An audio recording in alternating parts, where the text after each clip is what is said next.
Kembali di Newsroom, pemirsa, saya masih bersama dengan Pak Raufik dan Pak Zaid. Saya ke Pak Raufik. Tadi Anda menyebutkan sebenarnya kecurangan bisa terlihat, terpampang nyata terjadi sejak sebelum pencoblosan. Nah, kalau dari Anda sendiri melihat sebenarnya kecurangan ini jangan-jangan dilakukan secara struktur, sistematif, dan masif. Ya, kalau kita lihat prosesnya di dalam pencalonan itu kan sudah sangat kelihatan bahwa hakim MK-nya sudah melakukan pelanggaran etis karena ada aspek yang memang itu tidak boleh dilakukan. Satu sisi kita juga melihat bahwa ada pemaksaan di situ. Kita juga bisa melihat KPU juga pada saat menerima pendaftaran itu PKPU-nya juga belum ada perubahan. Jadi memang sistematisasi ini kalau ada penolakan, tetapi itulah yang sesungguhnya terjadi. Jadi masyarakat juga memahami kok bahwa ini ada kesalahan prosedur, ada kecacatan. Menurut saya inilah yang menjadi cikal bakal yang akhirnya berentet. Pada akhirnya kekuasaan itu juga turut membopong atau memperkuat positioning agar apa yang sudah dilakukan itu tidak terkalahkan. Nah, maka disitulah apapun akan dilakukan dalam konteks pemenangan. Yang tadi sudah diungkapkan banyak sekali upaya-upaya H-1 pada malam hari, pada hari H dan segala macam itu adalah bagian dari sebuah rentetan peristiwa yang terencanakan. Akhirnya apa yang pernah beberapa waktu lalu ada film dokumenter tentang Dirty Food itu kan terkonfirmasi dengan peristiwa-peristiwa yang akhir-akhir ini kita terima, termasuk yang Sirekap. Memang Sirekap ini hanya salah satu. Undang-undang mengakui bahwa yang namanya real count itu bertahap dari PPK dari KPPS ke PPK kabupaten, provinsi, hingga pusat. Tetapi kalau misalkan Sirekap ini tidak lagi diperlukan, kenapa ini harus ditampilkan gitu? Ini yang pada akhirnya menjadi lorong gelap untuk mencapai sebuah hasil yang sangat final. Masyarakat bisa saja berasumsi bahwa ini adalah membuka ruang permainan bagi siapapun untuk memanipulasi sebuah hasil. Tentu ini bisa membuat situasi menjadi jauh lebih buruk. Nah, tentu kita berharap bahwa segala catatan-catatan itu KPU juga harus bisa terbuka dalam konteks ini. Misalkan sudah mulai banyak civil society menuntut agar ada audit forensik terkait dengan websitenya atau terhadap Sirekap ini. Bagaimana sistemnya, tadi ngelink kemana dan segala macam, ini juga harus ditunjukkan setidak-tidaknya kepada peserta pilpres, tim sukses, ke partai, dan sekaligus ke masyarakat agar legitimasi itu bisa didapatkan dengan baik sehingga siapapun yang menang atas proses ini itu tidak lagi mengalami hambatan ketika dia melakukan menjalankan pemerintahan. Oke, tapi pertanyaannya begini Pak Raufik, tadi Anda merekomendasikan untuk data yang sudah terpampang atau aplikasi Sirekap ini kan di take down. Bukankah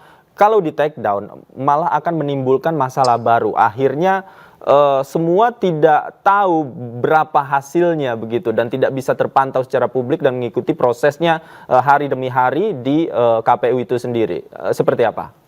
Kalau ditampilkan juga kayak begini kan nggak ada yang bisa dijadikan sebagai pegangan.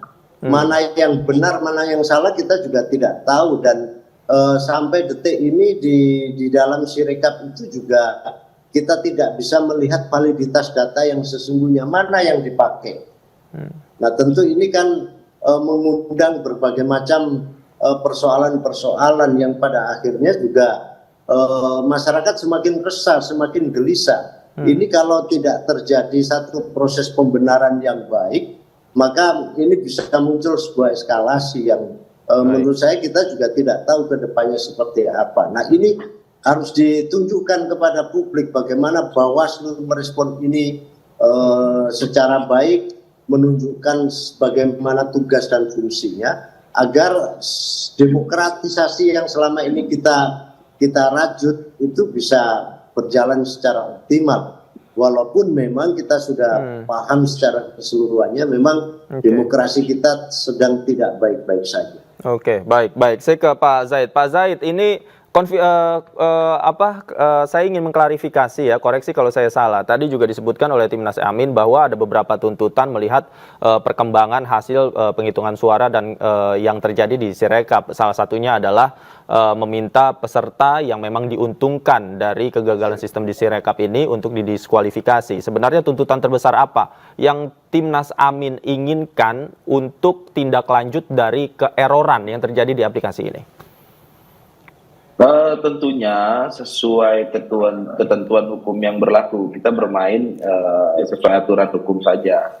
Jadi memang betul ada tuntutan ya dari Timnas Amin mengenai pihak yang diuntungkan dari kegagalan sistem Sirekap ini agar didiskualifikasi. Sekarang selanjutnya adalah apakah ketentuan tersebut bisa dipenuhi, kan seperti itu. Nah tentunya kalau memang itu bisa kita penuhi, ya kan, kita tentu akan memperjuangkan itu, memperjuangkan melalui upaya-upaya hukum untuk mendiskualifikasi. Karena apa?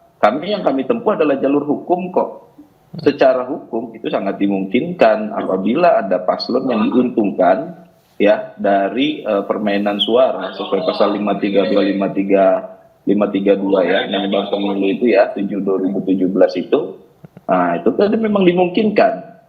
Sebaiknya memang KPU itu mengambil tindakan tegas kalau memang ada pihak yang diuntungkan atas errornya si rekap tersebut. Tapi balik lagi seperti sudah kami sampaikan dari tim hukum tadi, si rekap ini hanyalah salah satu dari dugaan pelanggaran atau dugaan kecurangan yang terjadi di hari H. Jadi semuanya yang lain juga tetap harus diungkap, jangan cuma si rekap, gitu. Semuanya harus dipus, gitu loh. Artinya Anda sepakat bahwa ada dugaan, ada indikasi kecurangan yang terjadi secara struktur, sistematis dan masif, begitu? Ya, kalau dugaan itu jelas, sangat-sangat jelas, gitu. Tapi kan namanya dugaan kan harus melalui proses pembuktian, ya kan? Sekarang dari dugaan terstruktur, sistematis dan masif, ya kan, kita harus kan penuhi semua, ya kan, dari segi apakah ada pejabat yang ikut bermain, apakah ini terencana, ya kan, apakah ini terjadi di banyak tempat. Nah, kalau kita hanya melihat Sirekap itu nggak terjadi di 1-2 TPS atau 1-2 kabupaten kota atau 1-2 provinsi loh. Yeah. Ini terjadi di banyak provinsi. Artinya apa? Dugaan TSM itu ya patut dicurigai ya terpenuhi. Gitu. Nah ini kalau udah terpenuhi ya mendiskualifikasi paslon yang diuntungkan tentu bukan hal yang tidak dimungkinkan, sangat mungkin. Oke. Kalau misalnya proses ini berjalan hingga nanti, kemudian juga legitimasi hasil penghitungan suara versi KPU, misalnya nanti ini diragukan, apa kira-kira tuntutan Timnas Amin terhadap solusi dari semua ini? Ya, sesuai ketentuan hukum yang berlaku ya, ketika ada permainan suara, penggelembungan suara atau mempermainkan suara, tentu itu bukan hanya sebuah tindak pidana, tapi menjadi delegitimasi pemilu itu sendiri. Tentu kita tidak ingin pemilu itu dilegitimasi, tapi kalau cara-cara seperti ini terbukti, ya, contoh aja dari masalah Sirekap aja itu terjadi di banyak provinsi, ya ini masyarakat bisa menilai loh semuanya. Gitu. Kalau hanya 1-2 provinsi, ya kan, 1-2 provinsi aja itu tidak bisa dibenarkan. Gitu loh. Apalagi terjadi di banyak provinsi ini tidak bisa dibenarkan dan harus didiskualifikasi. Itu jelas permintaan yang reasonable menurut kami. Baik. Saya ke Pak Rofik. Pak Rofik, terakhir, sebenarnya kalau ini apakah Anda juga setuju bahwa paslon yang diuntungkan harus didiskualifikasi? Kalau rekomendasi dari Anda seperti apa? Ya, kita mesti membuktikan bahwa semua proses politik ini, pemilu ini tidak berjalan dengan jujur dan adil.